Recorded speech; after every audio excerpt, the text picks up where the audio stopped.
The whole issue during the primaries, as you remember, and during the general election about alleged sexual assaults and whatever, that we looked at that after hearing something so graphic and it was dismissed as locker talk. And again, I'm a lifelong Republican, as you know.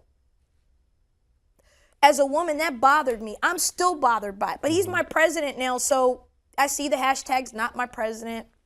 Okay. I think we got a problem. And it's not just him. I don't think that matters anymore. And that's problematic because our founders, John Adams was sitting here, he'd be jumping up and down and going, morals really matter a lot.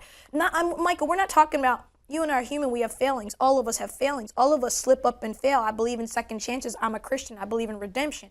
But I believe I need to live my life a certain way so that young people look at me and my peers look at me and say, that is an honest person.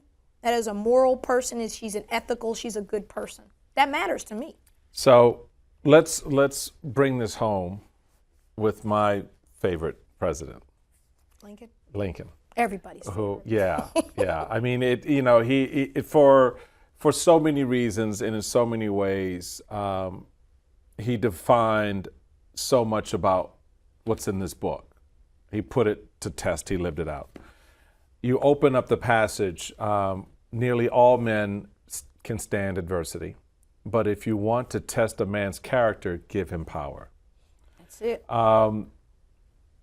You look at what he did, the country he was president over, the times he served.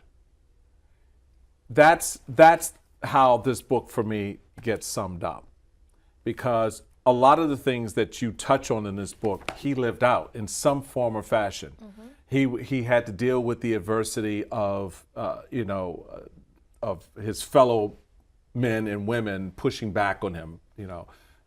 Those who had opposed him in his leadership, those who opposed him even trying to get to the presidency.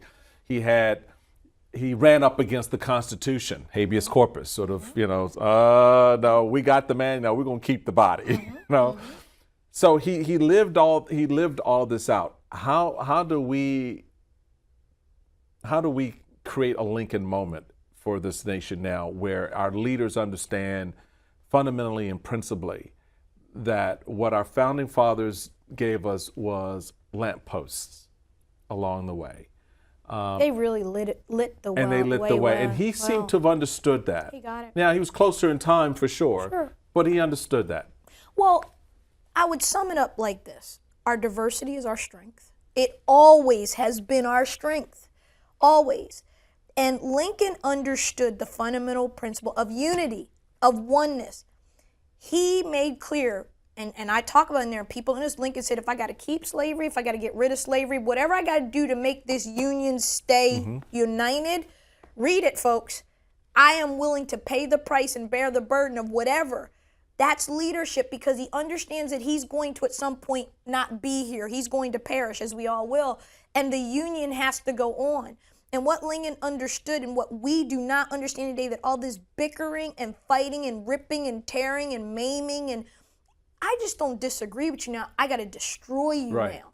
Right. That's a problem. We ought to be able to disagree and still go and sit like Everett Dirksen did and Lyndon Johnson did and go have coffee and say we're going to hammer out this civil rights legislation. Right. And and we're on different sides of the aisle. And someone was telling me at my hairdresser the other day, a lady who worked for Paul Tsongas, and she said next to them— Where you get the best information, by the way. With the hairdresser, barbershop right. or the hairdresser. But she said that Barry Goldwater's office was next door, and that Barry Goldwater, arch conservative, Paul Tsongas, liberal, would walk to the train together to go to vote. They would work on things together. They would go have a drink together. They hate each other up there now.